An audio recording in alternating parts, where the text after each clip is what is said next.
What's going on, guys? The Comics Kid 2099 here. Welcome to day 299 of the 365-day graphic novel review challenge. Today, I will continue talking about different Justice League books that Mark Waid was involved with, and that means that today I'm going to be talking about JLA Year One, co-written by Mark Waid and Brian Augustine, with art by Barry Kitson. This is a 12-issue mega series that basically expands the origin of the Justice League. Kurt Busiek did a foreword at the beginning of this book where he talked about how originally the Justice League, they first appeared in the early 1960s. They fought a group of aliens, and then their adventures continued. And then after Crisis on Infinite Earths, you started getting all these retcons thrown around. Even before Crisis on Infinite Earths, you had like the Black Canary was retconned as being the daughter of the original Black Canary, and nobody knew that until this story that revealed that. And then after Crisis, we find out that Wonder Woman was not a founding member of the Justice League. She didn't even come to man's world until the present day. Superman, he wasn't technically a founding member, and then after Zero Hour we find out that Batman was just an urban myth and that nobody was really sure if he did exist or not. And so these things make it necessary to go back and basically tell the origin of the Justice League, because new readers might be a little bit confused about what does and does not count as the history of this team. Even old readers might be a little bit confused because there were so many different things being thrown around that call into question what exactly did and did not happen. So Mark Waid, he does something really fascinating with this that is kind of, I don't want to say old hat now, but it's a lot more common now than I imagine it was when this miniseries was being written. He takes all of the stories that concern the Justice League's origin, and he works around them to create a new story. And that's something that I've seen Joe Casey, he did that with the Earth's Mightiest Heroes Avengers miniseries that I talked about earlier this year. Matt Wagner kind of did that with the Mad Monk and the Monster Men minis that he did for Batman.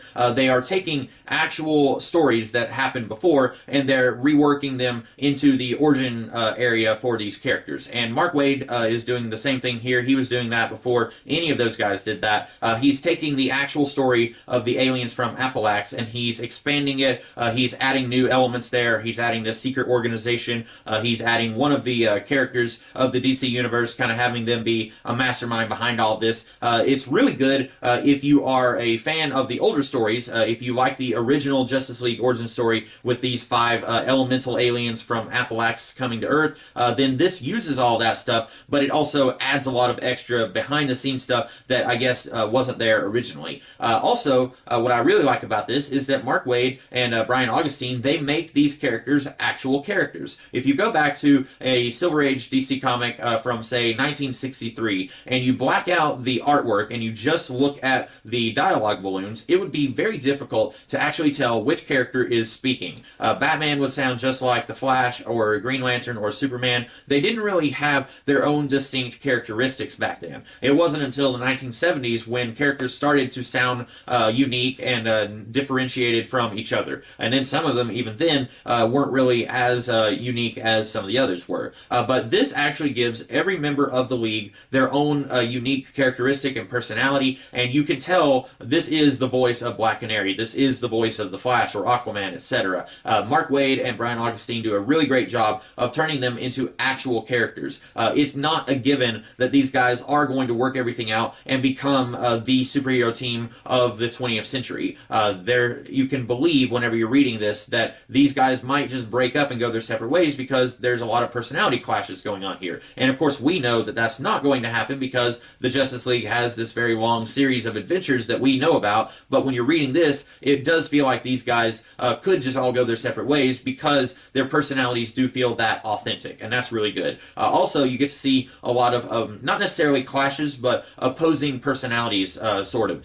For example, the Flash he's always been kind of a fanboy of the Golden Age Flash and other Golden Age superheroes, but then you have the Black Canary, who grew up basically being raised by the Justice Society, so she's not nearly as much of a fanboy of those guys. In fact, she's kind of tired of that generation, specifically her mom kind of being overbearing and overprotective of her daughter. So you've got a little bit of a personality clash between the Black Canary and the Flash. And then you have other things like how Hal Jordan is super confident and cocky, and then you have the Martian Manhunter, who's very reserved. And it's a really interesting way of pitting these characters against each other while not actually having them clash with each other. It makes for really great drama in a series like this. You might be thinking, looking at this, saying like 12 issues, that's really long for any story, and it is very long, but I think that it needs to be that long to give each of these characters their own character arc that feels satisfying. Because not only do all of these guys get their own little character arc throughout these 12 issues, but you also have other characters who kind of get an arc as well, a little bit more in the background, but they still get an arc. Superman shows up for a little bit in this book. Green Arrow, he gets his own little thing in the background. There are non-costume characters like Snapper Carr's uncle. He kind of has a thing going on here.